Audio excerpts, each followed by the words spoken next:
Nous n'allons pas parler du célèbre et mythologique Bigfoot, mais d'un Indien. Prônons la paix.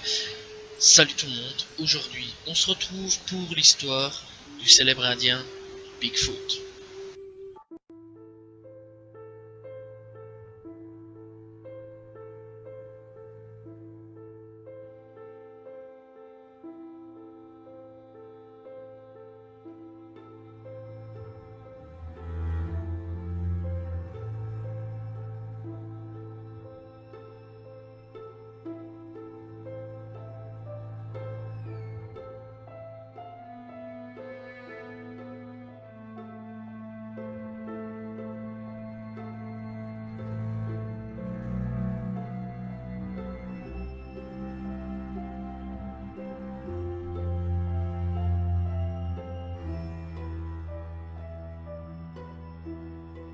Bigfoot, chef des Sioux Menekuju, son premier nom était Eaka Gleska, dit Élan Tacheté en français tout simplement dans la traduction.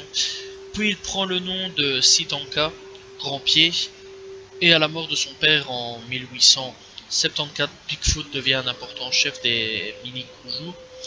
Il est plus connu pour sa sagesse que pour ses exploits guerriers. Donc voilà, vraiment très sage, essayer d'être vraiment dans la paix, la diplomatie le plus possible. C'est un faiseur de paix, souvent appelé par les Lakotas pour résoudre le conflit interne. Donc en gros, lui c'est vraiment quelqu'un qui est là pour prôner la paix, vraiment pas de bagarre, vraiment essayer de limiter la guerre, tout simplement, et vraiment d'être en paix avec les gens qui débarquent en Amérique, donc les Européens qui débarquent en Amérique, et avec les Indiens et autres.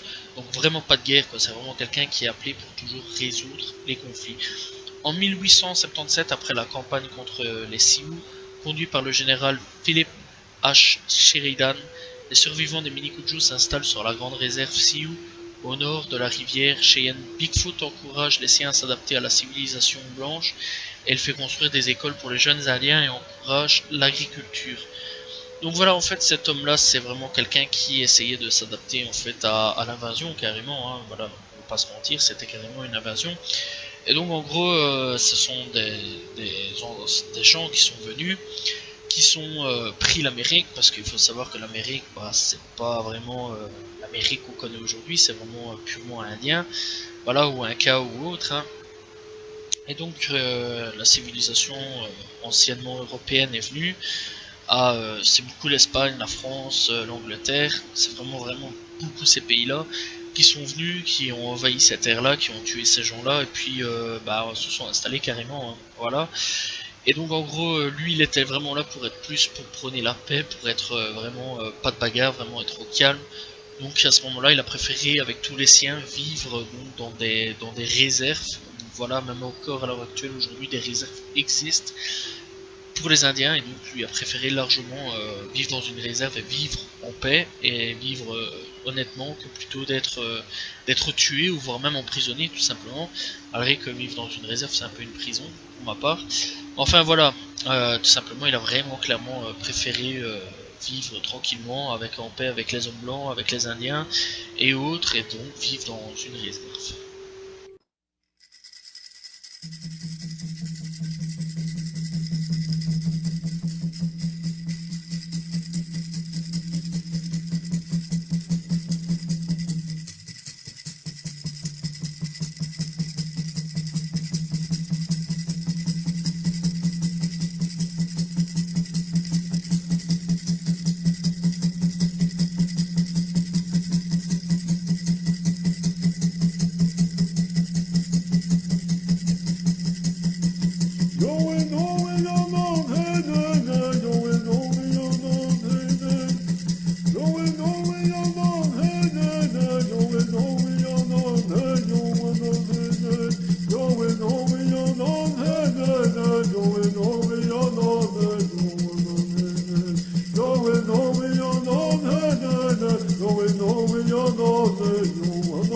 La danse des esprits. Donc c'est quoi un petit peu la danse des esprits? C'était un mouvement religieux nord-américain, nord-amérindien plutôt. Sa pratique la plus connue était une danse menée en cercle.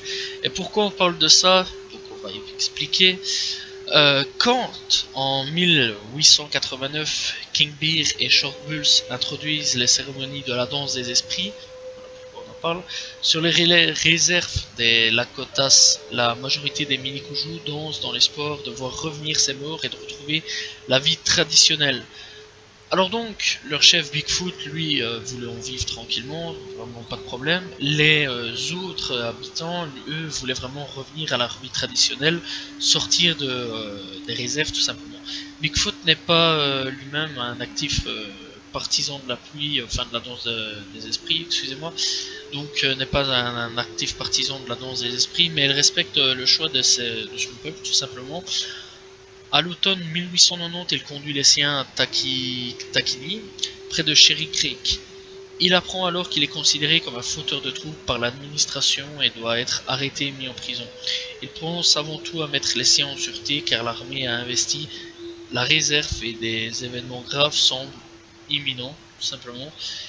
À la mi-décembre, Bigfoot et sa bande de 350 mini-kuju auxquels se joignent bientôt une quarantaine de Papa ou papas, voilà, moi je le traduis en papa tout simplement, en fuite après le meurtre de Sitting Bull, se met en route vers l'agence de Pinridge, à 100 km au sud au sud où les attend le chef Red Cloud. Bigfoot, qui est atteint de pneumonie, doit voyager dans un chariot quand au soir du 28 décembre, les Indiens rencontrent des éléments de l'armée commandée par le major Samuel M. Whiteside, près de Porcupine Butte. Bigfoot, très affaibli, ne peut se présenter aux officiers.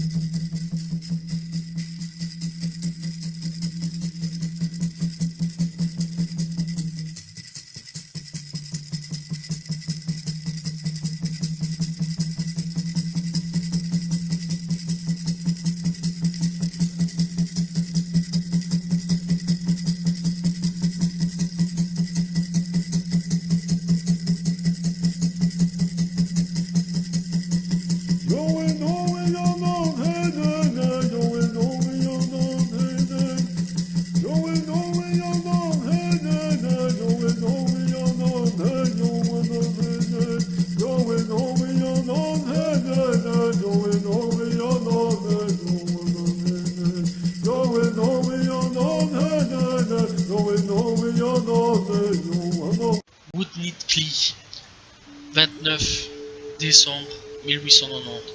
C'est une opération militaire qui s'est déroulée à Woodneedclee, dans le Dakota du Sud, aux États-Unis, entre 150 et 300 Amérindiens de la tribu Lakota et Minikuju, dont plusieurs dizaines de femmes et enfants ont été tués par l'armée des États-Unis. Voilà, tout simplement les envahisseurs, quoi, quelque part. 500 soldats du 7e régiment de la cavalerie des États-Unis, appuyés par 4 canons Ochik, ont encerclé un campement de Lakotas avec l'ordre de les convoyer en train vers Omaha. Dans le Nebraska, le commandant du 7e, avait reçu l'ordre de procéder à un désarmement préalable. Il existe différentes versions du massacre, mais les historiens s'accordent sur le fait que les tirs ont commencé pendant le désarmement des Amérindiens. Un coup de fusil a retenti et les Amérindiens désarmés ont encerclés, ont été mitraillés officiellement.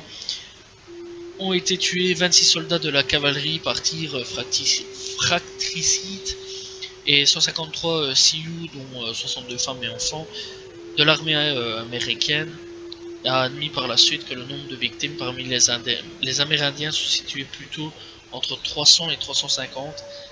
Les cadavres des Amérindiens furent enterrés dans la fosse commune sur les lieux d'un massacre, dont d'autres Sioux ainsi qu'un lieutenant de la cavalerie sont morts de plusieurs blessures ultérieurement.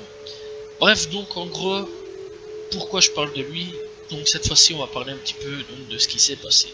Les Lakota sont conduits au campement des soldats de Long Wounded Creek, tout simplement. Bigfoot a 8 Bigfoot et 8 de ses principaux guerriers sont retenus toute la nuit dans une tente de l'armée et interrogés sans relâche, basculés et piqués par des baïonnettes pour leur faire avouer leur participation à la bataille de Little Bighorn Rivers. 14 ans plus tôt, au matin du 29 décembre, le désarmement des guerriers tourne au drame quand un coup de feu est tiré. L'un des officiers va posément abattre de 2 balles le chef de Bigfoot, tout simplement, assis sur le sol. C'est le signal du massacre durant lequel 300 Lakotas désormais allaient trouver la mort. Le photographe George E. Tracer fait la célèbre photo du cadavre de Bigfoot, gelé par 4 jours d'un terrible blizzard. Son corps est jeté dans la fosse commune avec les autres victimes. Voilà, c'est la fin de cette histoire. Donc c'était l'histoire de Bigfoot, un Indien qui lui prenait la paix, tout simplement, et ne voulait pas se battre et éviter clairement la bataille. Alors en gros, cette histoire, ça peut apprendre quoi? Bah que des fois la paix, bah ça sert pas à grand chose. Parfois vaut mieux faire la guerre que la paix, et lui il a beaucoup fait d'erreurs dans sa vie, et je crois que s'il s'était battu pour essayer de sauver son peuple, enfin ouais, s'il s'était battu pour essayer de sauver son peuple, il serait encore vivant. Malheureusement ils ont été désarmés comme des chiens, clairement, hein, voilà, on va pas se mentir, et donc ont perdu la bataille face aux Américains, va-t-on dire, voilà, les Amérindiens et les Américains. Donc voilà, et donc tout simplement ont signé leur fin et leur mort, tout simplement ont traité leur fin de vie, quoi, clairement, et donc ont signé leur arrêt de mort. Malheureusement pour eux, bah, ils se sont pas sortis, donc voilà, c'est vraiment triste pour Bigfoot, parce qu'en plus c'était pas, donc de ce que j'ai pu réciter, c'était pas vraiment un mauvais type. Voilà, et bah, si j'ai fait cette histoire, c'est parce que bah, les Indiens, ça m'intéresse, j'aime bien beaucoup, j'aime beaucoup leur histoire, c'est vraiment pas mal, il y a des histoires assez mystiques là-dessus en plus, qui sont vraiment spéciales, encore une fois avec la danse de la pluie, je trouvais ça vraiment assez bien en fait. Non, c'était pas la danse de la pluie, c'était la danse des esprits, la danse de la pluie c'est je crois autre chose, hein. Bon bref, donc en gros voilà, hein. Et un jour ou l'autre je parlerai concrètement du massacre de Boutnetki. Voilà, et en gros, j'en parlerai sûrement de tout ce massacre qui a fait en gros la célèbre photo de Bigfoot. Et à mon avis, on parlera des conséquences, des conflits, bref, tout ça un autre jour. Donc voilà, j'espère que vous avez apprécié cette histoire de ce chef indien. Moi personnellement, j'ai apprécié le faire. Il n'y a pas beaucoup d'informations sur lui malheureusement, hein. Voilà, j'ai cherché sur Wikipédia. Là, pour l'instant, je suis sur un autre site que Wikipédia parce que il était beaucoup plus fourni à ce niveau-là. Ça s'appelle nationindien.overblog.com. Voilà, c'est à peu près le site que j'ai trouvé un peu plus d'informations sur lui. Bon, je sais pas si on a d'autres informations beaucoup plus importantes, j'espère que non, parce que ça me ferait un peu con quand même. Enfin bon, j'espère que vous appréciez la vidéo. Voilà, la vidéo touche à sa fin, n'hésitez pas à vous abonner, liker, commenter, partager. J'ai déjà l'idée pour un prochain, une personne à parler, et vous inquiétez pas, l'histoire sera beaucoup plus longue. Voilà, n'hésitez pas à vous abonner, je réponds toujours aux commentaires, c'est important. Salut tout le monde, ciao ciao.